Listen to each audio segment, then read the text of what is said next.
Today, the discussion around DJI Pocket 4 is filled with a strange mix of excitement, disappointment, speculation, and genuine confusion.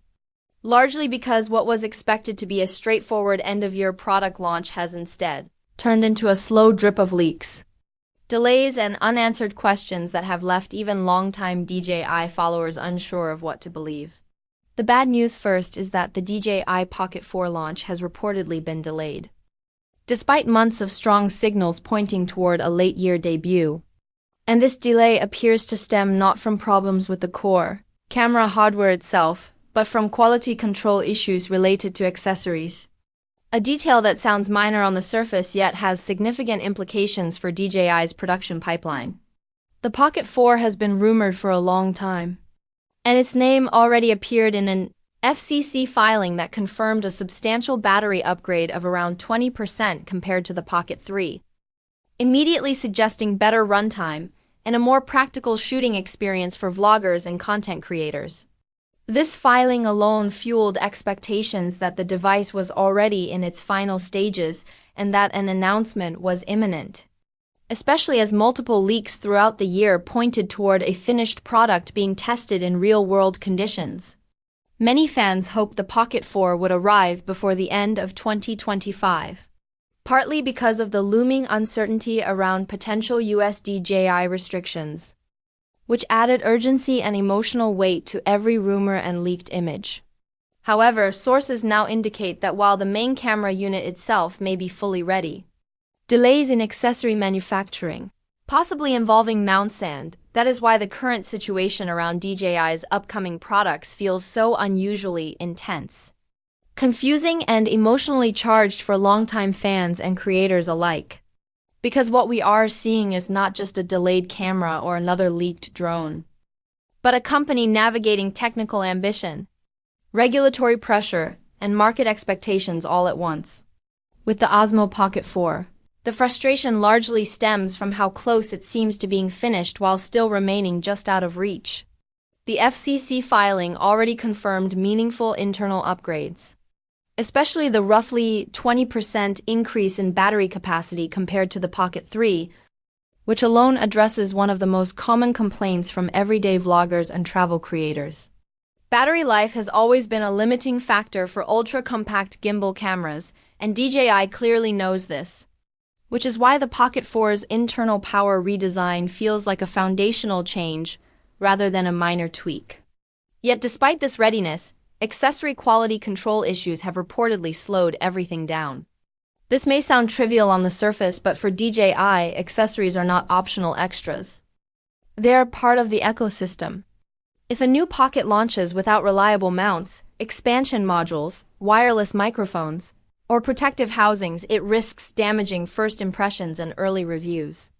DJI has been burned before by rushed launches, and it appears they are choosing caution over speed, even if it means missing a highly anticipated end-of-year release window. This delay has unintentionally fueled the rumor mill even further, especially as leaked test rigs and prototype images circulate online without any official clarification. The images showing two camera bodies mounted side by side created immediate confusion, but when viewed through a more technical lens, they actually align with DJI's known testing methodology. DJI frequently stress tests gimbals with uneven weights, alternate lens assemblies, and reinforced motor housings to simulate worst-case scenarios over long-term use. The visibly larger gimbal motors and thicker arms strongly suggest the Pocket 4 is designed to carry a heavier and more complex camera block than its predecessor, which lends credibility to rumors of higher resolution sensors, possible variable aperture systems, and expanded panning capability. These are not features DJI would experiment with lightly, especially in a device that needs to remain pocketable, balanced, and power efficient. What looks bulky in a taped prototype often shrinks dramatically once final materials, lighter alloys, and optimized internal layouts are applied. This is why judging the Pocket 4's final form factor based on early test units is misleading. Yet the absence of official communication allows that misconception to spread unchecked. At the same time, DJI's silence may be strategic. Letting speculation run wild keeps the Pocket 4 at the center of attention, especially as competitors struggle to match DJI's combination of stabilization, image processing, and ecosystem integration. The confusion is amplified further by the parallel leaks surrounding the Avata 360, which represent an entirely different but equally bold direction for DJI. The Avata 360 is not just another FPV drone iteration. It appears to be DJI's attempt to collapse two product categories into one.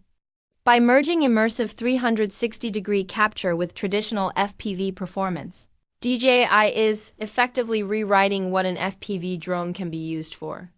The FCC certification confirms the project is real, and the appearance of two model numbers suggests DJI is planning multiple configurations, possibly separating a creator-focused bundle from a more pilot-centric FPV package. The rumored dual sensor setup, each capable of capturing 180 degrees and stitching together into native 8K 360 footage, places the Avata 360 in a class of its own, especially if DJI can maintain manageable file sizes, stable thermal performance, and reliable stitching accuracy in fast-moving aerial environments. Thermal management alone is a massive challenge here. Recording high bitrate 8K footage while flying aggressively generates enormous heat, and DJI's decision to increase battery capacity by over 20% suggests they are not just chasing longer flight times, but also ensuring sufficient power headroom for sustained performance without throttling. The redesigned body, thinner and longer with a lowered top profile, reinforces this idea as airflow, cooling, and lens invisibility all become critical in 360-degree capture. The early absence of a visible top lens now makes sense in hindsight. A rotating or retractable gimbal system that hides one lens during FPV mode would allow DJI to protect the optics while also preserving aerodynamics and visual cleanliness in footage. This kind of mechanical ingenuity is exactly what DJI is known for, and it explains why early leaks were so misleading. What many assumed was an Avata 3 prototype was actually the Avata 360 operating in a mode specifically designed to conceal its defining feature. The timing of competitor announcements, particularly the anti-gravity 360 drone claiming to be the first true 360-degree aerial platform, likely accelerated DJI's internal timelines. DJI rarely allows rivals to define new categories uncontested, especially when DJI already has deep expertise in both drone flight systems and consumer 360 cameras. The Avata 360 feels like an inevitable convergence of those two strengths. Pricing around 6,899 yuan positions it as a premium but not unreachable product, signaling DJI's confidence that creators and FPV pilots will see enough value in the hybrid approach to justify the cost. Bundled batteries, charging hubs, spare propellers, and compact travel cases further reinforce the idea that this drone is designed for serious, repeat use rather than occasional experimentation. Meanwhile, support for multiple control systems, including FPV goggles, motion controllers, and standard RC options, ensures that the Avata 360 can appeal to both seasoned pilots and newer users transitioning into FPV for the first time. When you zoom out and look at both the Pocket 4 and Avata 360 together, a clear pattern emerges. DJI is not playing it safe. They are pushing their smallest camera forward into territory once reserved for larger mirrorless systems, and they are pushing their FPV drone into creative spaces traditionally dominated by handheld 360 cameras and action cams. This level of ambition naturally brings delays, leaks, and confusion. But it also signals that DJI is betting heavily on creators who want versatility without compromise. The Pocket 4's rumored higher resolution video modes, improved stabilization, stronger gimbal motors, and possible variable aperture suggest a device aimed not just at casual vloggers, but at professionals who want a truly portable camera. Likewise, the Avata 360 is not just about flying fast or capturing stunts. It's about giving creators the ability to reframe shots after the fact, to tell stories from impossible angles, and to blur the line between FPV immersion and cinematic polish. The ongoing uncertainty around US regulations adds another layer of urgency to these launches. DJI knows that future restrictions could complicate releases, distribution, or firmware support.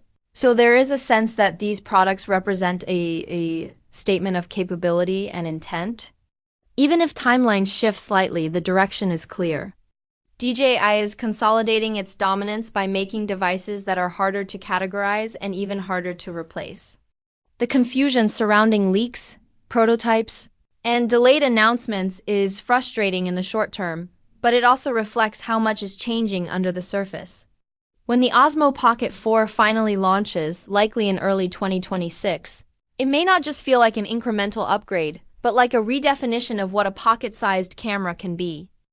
And when the Avata 360 officially takes flight, it could mark the moment when FPV drones evolve from niche adrenaline tools into fully fledged cinematic platforms.